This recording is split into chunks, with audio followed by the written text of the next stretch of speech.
Quem planta, colhe. Momento do campo. O produtor rural também pode protestar. O produtor rural tem um importante papel econômico no Brasil e um valor de uma dívida não recebida pode prejudicar o planejamento de toda uma safra. E, neste caso, uma das alternativas para receber valores devidos pode ser o protesto extrajudicial, um modo seguro e legal de cobrar uma dívida. Para falar sobre o assunto, iremos conversar ao vivo e por telefone com o tabelião e representante do Instituto de Protestos de Minas Gerais, Carlos Londe. Bom dia, tabelião, seja bem-vindo ao Jornal da Cidade. Bom dia, Sandro, muito obrigado pelo convite. Olha, esse assunto é de grande importância porque verdadeiramente pode ajudar as pessoas a resolverem os seus problemas no dia a dia. Eu queria então começar perguntando para o senhor qual que é a diferença entre o protesto extrajudicial e judicial. Bem, o protesto judicial é uma ação judicial. Então, para você poder entrar com ela, você vai precisar de contratar um advogado, acionar o Poder Judiciário, para que ele possa tomar a ação solicitada ali naquele protesto judicial. O protesto extrajudicial, ele é feito perante os cartórios de protesto, na verdade em todo o Brasil, né? E você não precisa de advogado para cobrar dívidas, desde que essa dívida esteja documentalmente comprovada. E o tempo para resolução dessas dívidas em cartório é substancialmente inferior ao tempo que se gasta com o processo judicial. Então, na verdade, em cartório, nós temos hoje um percentual de recebimento em Minas Gerais de aproximadamente 65% dos valores protestados em 3 dias úteis. E quando a gente vai falar de protesto judicial, eu não tenho estatísticas acuradas, mas certamente o prazo é bem superior a esse, né? E outras ações judiciais para cobrança de dívidas, como execução, elas demoram aí de 3 anos a 5 anos em média. A execução fiscal, nós estamos falando aí de 8 anos em média, para a pessoa ter uma resposta com um percentual bem inferior a esses 65% que os cartórios de protesto proporcionam ao cidadão. Muito interessante. Sabe, Carlos, nós aqui em Andradas, a Rádio Vinícola, são milhares de ouvintes aqui, produtores rurais em várias cidades da região que acompanham essa entrevista. Por isso, até que eu já comecei com essa pergunta, para as pessoas poderem entender que no caso de um protesto extrajudicial, muitas vezes basta a ela ter essa documentação que o senhor citou aqui ao final das suas palavras e ir diretamente no cartório. Esse talvez seja um meio fácil. Tem outro meio também, que é via internet? Sim. Os cartórios de protesto do Estado de Minas Gerais, nós temos um portal na internet e dentro desse portal você tem várias centrais eletrônicas. Uma delas é a Central de Remessa de Arquivos, a CRA, e por ela, você credor, você faz um convênio com o Instituto de Protesto e, através desse convênio, você vai entrar na central, na CRA, e você pode encaminhar alguns títulos a protesto diretamente por essa central. Então você pode fazer isso da sua fazenda, você pode fazer isso do seu escritório, de onde você estiver. Com acesso à internet, você entra lá, cadastra aquele título, essa central já vai verificar qual é o cartório que tem atribuição no Estado de Minas Gerais para fazer aquele protesto, vai enviar o título eletronicamente para aquele cartório, o cartório faz a intimação do devedor e caso o devedor pague nos 3 dias úteis, o cartório tem 1 dia útil para depositar na conta indicada pelo credor o valor devido. Existe uma taxa a ser paga ao cartório? Sim. Atualmente, existe uma taxa que deve ser paga previamente pelo credor. Nós, tabeliães de protesto, nós estamos lutando na Assembleia Legislativa para que os emolumentos sejam postergados. O que é isso, né? Ao invés do credor pagar esse valor antecipadamente, o devedor é quem vai pagar esse valor no momento que ele quitar a dívida no cartório, né? Mas para isso a gente precisa da aprovação de um projeto de lei que está na Assembleia Legislativa, tem o aval do Tribunal de Justiça e basicamente só falta ir a plenário. Já passou por todas as comissões, mas nós, tabeliães de protesto, estamos lutando para que essa taxa não seja mais cobrada do credor, seja cobrada do devedor ao final. É interessante até porque, de certa forma, desestimula a pessoa a realizar o protesto, porque ele pensa, talvez eu pague a taxa e não receba o valor devido, dependendo do devedor, a pessoa pode ficar até sem esperança e, né, evita até entrar no cartório. Esse é um ponto importante, Sandro, e é por isso mesmo que nós, tabeliães, estamos lutando para que seja aprovada a postergação, né? Agora, se nós analisarmos, Sandro, que os cartórios de protesto em Minas, eles têm um percentual de recebimento de títulos privados, aproximadamente 65% em 3 dias úteis. E se nós considerarmos também que depois de protestado o devedor, para aquele protesto sair do nome dele, ele tem que fazer um ato que se chama cancelamento do protesto. E ele só consegue fazer o cancelamento do protesto se ele tiver o aval do credor para isso. Ou se ele tiver uma decisão judicial. Aí é outra coisa. E no cancelamento, nós recuperamos de 15% a 20% dos títulos privados também. Tá? Então nós estamos falando aí de um percentual de recuperação que supera 80% se nós considerarmos o cancelamento. É um percentual muito alto, né? Então, esse argumento que você coloca, ele está correto. Mas se nós colocarmos na ponta do lápis, ainda assim vale a pena. Entendo. Eu não sei se é possível falar em valores, Carlos, mas, por exemplo, uma dívida de R$10.000, dá para arriscar aproximadamente qual que é o valor da taxa a ser paga ao cartório? Ô Sandro, eu não tenho aqui comigo a tabela e eu não estou com um computador aqui para poder verificar isso para você. Assim, de cabeça eu realmente não sei. O que eu sei te dizer, tá? Dívidas acima de R$48.000, tá? 48 mil e alguma coisa. O valor do protesto é 1.700, quase 1.800. Esse é o valor máximo. É daí para baixo. Se tiver uma dívida de 50 mil, 100 mil, etc., vai ter esse valor aí aproximado.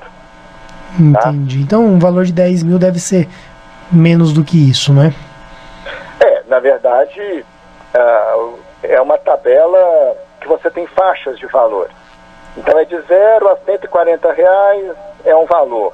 De R$140 e 1 centavo até... Aí eu não me lembro mais. Não, tá é um outro valor. Não, tá bem explicado. Uhum. Tá. Agora, é de se realçar essa questão de abrir mão do advogado, né? A pessoa consegue por ela mesma dar esses passos importantes na cobrança. Sim.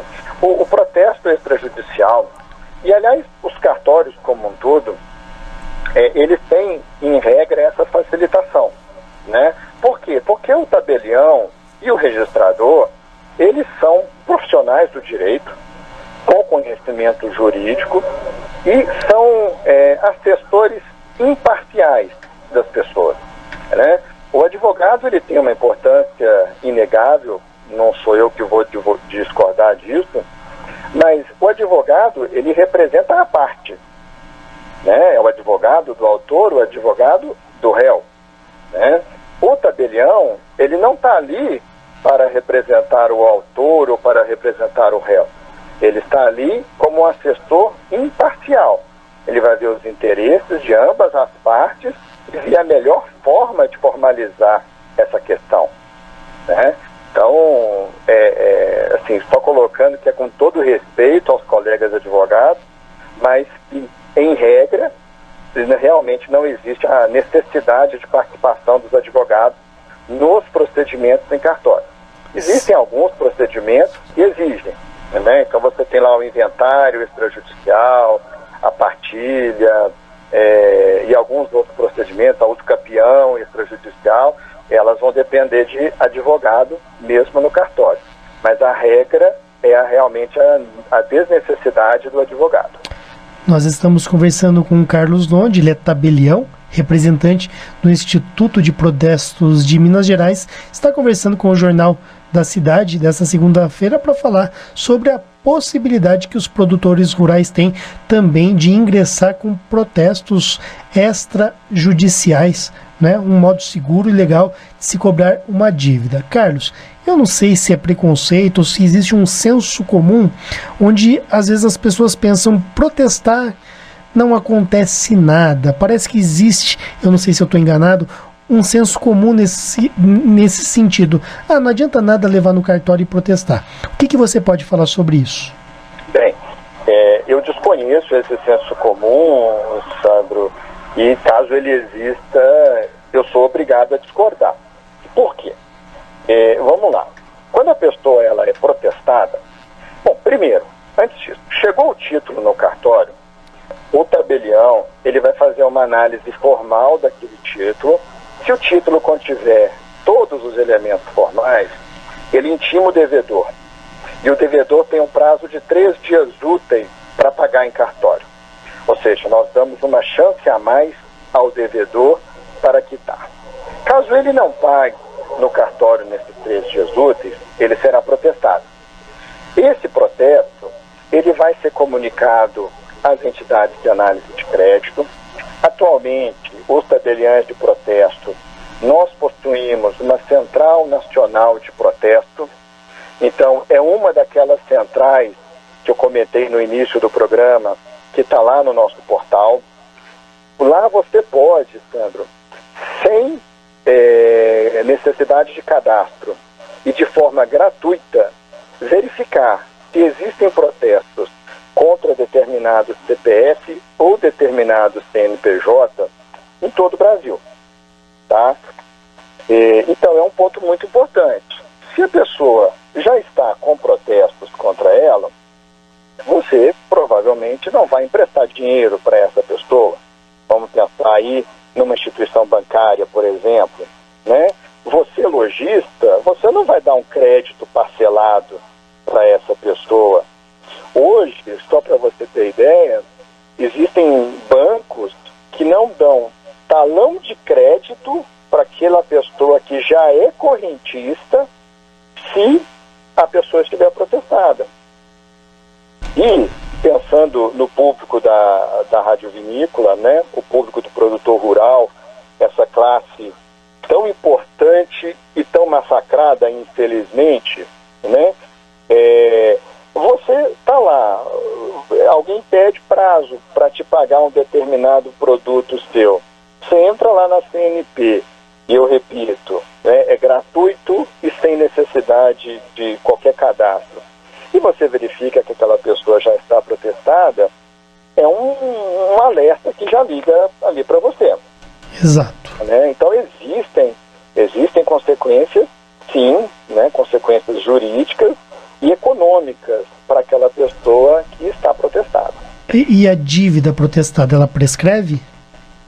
Veja, o protesto, ele só vai ser retirado do nome da pessoa no ato que a pessoa fizer o cancelamento.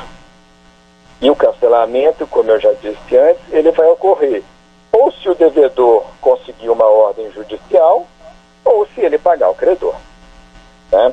O protesto, ele vai continuar lá no nome da pessoa até que haja o cancelamento.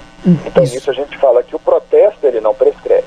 Isso é muito bom, daqui a muitos anos a pessoa ainda está com o nome lá. Exatamente. Né? O que ocorre normalmente, tá, é que as certidões de protesto, elas têm um prazo. Então, quando você vai no cartório e pede uma certidão de protesto, em regra, A certidão ela vai vir assim, olha, nos últimos 5 anos não existe protesto contra tal pessoa. Ou nos últimos 5 anos existem protestos contra tal pessoa, né? Em alguns casos de incorporação imobiliária, loteamento, etc., exigem-se certidões de 10 anos. Então, se tem um protesto contra a pessoa lá em 2009, por exemplo, nessa certidão de 10 anos, esse protesto vai sair. Tá? Entendi.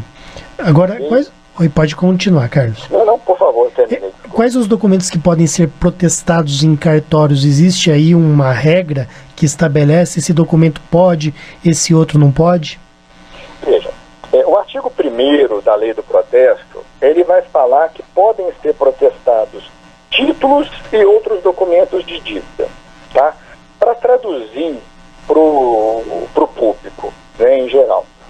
Se você tiver um documento escrito em que tenha a prova da dívida, a prova do valor e que essa dívida já está vencida, você vai conseguir levá-la a cartório. Tá? Então, se você tiver um contrato assinado pelo devedor, mesmo sem 2 testemunhas, você pode protestar. Se tiver as 2 testemunhas, com certeza. Se você tiver uma nota promissória, com certeza. Uma duplicata mercantil, cheque, contratos, eu já falei, cédulas de crédito bancário, são documentos aqui exemplificativamente possíveis de serem encaminhados a protesto. Agora, também existem tipos diferentes de cartórios. Qual é o cartório ideal para esse tipo de ação? Bom, a cobrança de dívidas não pagas, ela só pode ser feita nos cartórios de protesto, tá? Então, cada comarca vai ter pelo menos um cartório de protesto. No estado de Minas Gerais, só Juiz de Fora e Belo Horizonte tem mais de um cartório de protesto. Então, certamente, aí em Andradas, em cada comarca do sul de Minas, você vai ter um cartório de protesto e é nesse cartório, que você deve levar o documento para efetuar o protesto da dívida. Ok. Carlos, eu queria então agradecer sua participação aqui no Jornal da Cidade. Não sei se eu deixei de fazer alguma pergunta que seja relevante. Se for o caso, o senhor nesse momento esclareça, não é?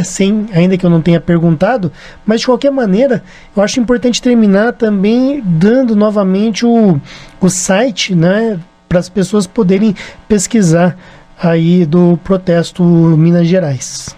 Perfeito, eu agradeço mais uma vez a oportunidade, e era exatamente o ponto que eu ia colocar. O cidadão, qualquer pessoa, ele pode consultar no site do Instituto de Protesto de Minas Gerais todas essas centrais disponíveis, né? Então é só o cidadão entrar em www.protestomg, né, de Minas Gerais.com.br. Lá vai ter o Para Você, e aí lá você vai encontrar essas centrais que eu comentei, tá? E lá tem o telefone do Instituto de Protesto também, que está à disposição em eventuais dúvidas. E também você consegue encontrar o endereço e telefone de todos os tabelionatos de protesto do estado de Minas Gerais.